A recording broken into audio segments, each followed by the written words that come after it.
Just to be clear, so that everybody knows, when you're talking about audits, in Georgia in 2020, there was a hand recount, there was a machine recount, and there was a signature matching audit.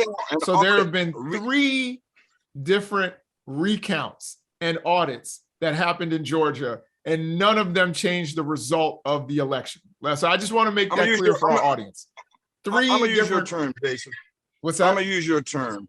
I'm gonna use your phrase. Sure, go ahead. In terms of setting the facts. Let's go factually. Factually, there's never been a forensic audit that's taken place in Georgia's 159 counties. Nowhere. If there is, show me the results. I love to look at them. Secondly, okay, so what is a forensic audit?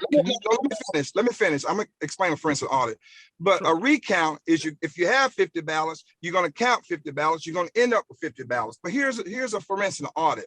A forensic audit is you examine the paper. Where did the paper come from? Did that paper have creases in it because what? Absentee ballots are folded with creases in it. The markings, are they copy marks or the ink marks? Chain of custody, when they go to those ballots boxes to pick up those ballots, it requires signature, date and time, and the number of ballots been picked up.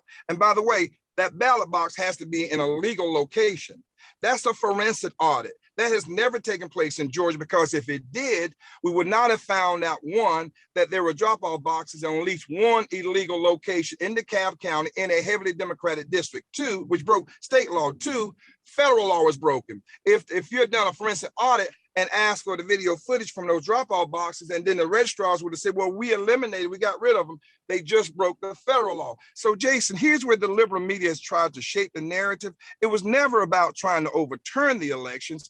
It was about making sure that we had a free, fair, and transparent election. And in Georgia, our election laws were manipulated without it being done through the legislature. And I go back to the Constitution. Only the legislature can change election laws. Vernon Jones. And to my point, let me ask you, are you satisfied? Are you satisfied by the changes that were made to election laws in Georgia? Obviously, Joe Biden's been attacking them, but does this give you increased confidence in the transparency of the elections in Georgia? No, because we're still finding out, by not having a forensic audit, we're still finding out that election laws, both state and federal, were broken. So was there a forensic audit in elections? Does what happened in Arizona count as a forensic audit?